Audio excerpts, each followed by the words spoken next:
I don't see how the party that says it's the party of the family is going to adopt an immigration policy which destroys families that have been here a quarter century, and I'm prepared to take the heat for saying, let's be humane in enforcing the law without giving them citizenship. Well, it's not just me saying it. There's an immigration organization that has given Speaker Gingrich a D- of a grade on immigration because the Speaker has said in previous statements that he would make legal 11 million illegal alien workers in the United States today. To make them legal is in effect a form of amnesty. There were quite a few sparks about immigration in the debate last night. Let's bring in our panel to talk about it. David Drucker, reporter for Roll Call. A.B. Stoddard, associate editor of The Hill, and syndicated columnist Charles Krauthammer. Welcome to all of you. Happy Thanksgiving Eve. David, I'll start with you. I mean, when Rick Perry enunciated a lot of his positions on immigration at Presidency 5 down in Florida, it really blew up in his face. What do you think is going to happen to Newt Gingrich? Well, Gingrich is interesting because on the one hand, I can give you the short version of what he said is, and if you don't take my position, you're heartless.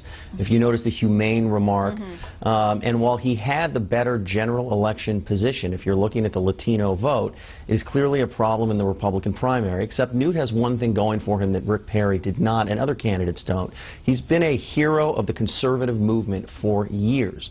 And when you're one of your own, when people trust you and believe in you, they will look past a lot of things and say, look, maybe we didn't like this, but we could look past it.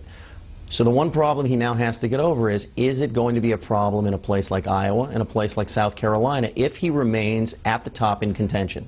Let's talk about his latest poll numbers in Iowa. These, of course, taken before last night's debate. First of all, we've got 600 likely Republican caucus goers. Gingrich at the top with 27%, Romney with 20%, and Paul at 16%.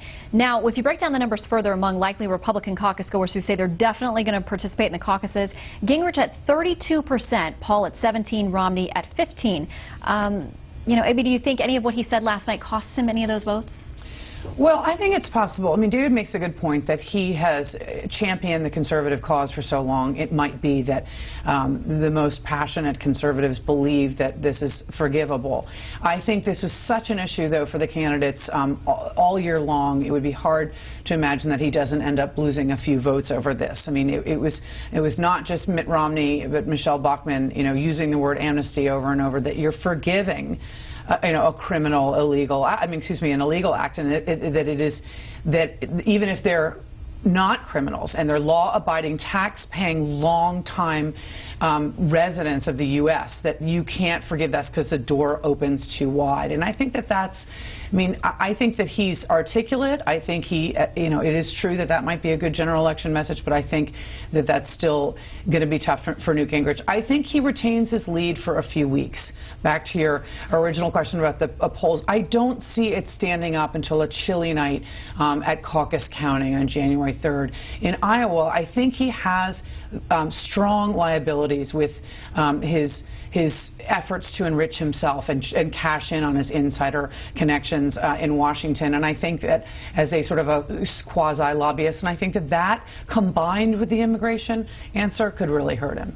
Well, Gingrich, of course, does not want to call this amnesty. He says that's not the correct word. But somebody else who is calling it that is Congressman Steve King, of course, very popular, very powerful in Iowa. He is using that word today. Does it make a difference for Gingrich? Well, I think it does. I mean, amnesty is if somebody has committed an offense, which is entering illegally, and you don't have to pay a penalty, or you get residency in the United States is actually a prize. So it is essentially amnesty. But there's also sort of a logical problem here. If you're saying that you're inhumane if you kick somebody out after a quarter of a century, where do you draw the line? Are you humane if you kick them out after 15 years, or is it 10 years, or 5? If the idea is to promote the family, which is what Gingrich was arguing, well, if you have a family after a couple of years here, under the logic of the Gingrich proposal, you'd want to let them stay here. But I think it's a larger issue. I think the Gingrich slot now is the anti-Romney slot, the slot everybody is looking at, has been looking for, as somebody who is a orthodox, ideological conservative. When Perry had that slot, people discovered he had all these apostasies on immigration, vaccination, etc., and he fell like a stone. Gingrich has a long history of these apostasies on issues like the individual mandate, attacking the Ryan plan on Medicare as right-wing social engineering, on climate change, the cozy ad he did with Pelosi. I think as people learn about all of this wasn't that well known before. I think the cumulative effect of that, and people will say, is he the real, authentic, ideological champion that we thought he was or not, after people learn about his rather checkered history on many of these issues. You mentioned Mitt Romney. Let's talk about him because he's now ramping things up in Iowa. He got a key endorsement today from somebody viewed as pretty conservative here on Capitol Hill, Senator John Thune. He had something to say about why he's supporting Mitt today.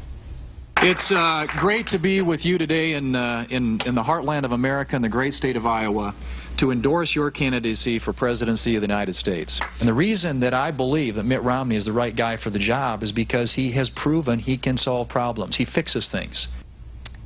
Thune, clearly a social conservative. He mentions marriage, gay rights, gun rights, all kinds of things, abortion. Is this a balance for Romney to have a conservative? Was that what this is all about? Well, clearly, and somebody from the Midwest. I think the interesting thing is that endorsements from Washington are out of fashion. And I was talking to John Thune a couple of days ago before he had at least decided to tell me he was going to endorse Mitt Romney. And he said, you know, if I thought it would help the candidate I want to down-talk them and go on TV and tell everybody how awful they were, I would do that. Given 9% approval ratings for Congress, I don't know if my endorsement's going to matter.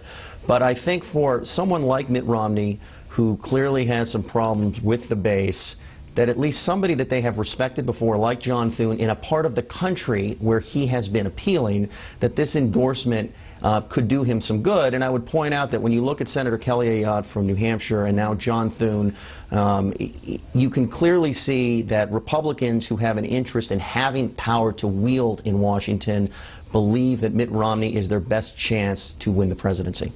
All right, we're going to leave this here for now, but we're going to talk more 2012 politics during the online show at 7 o'clock. We hope you'll join us then. But first, Russia's latest threat over the European missile shields.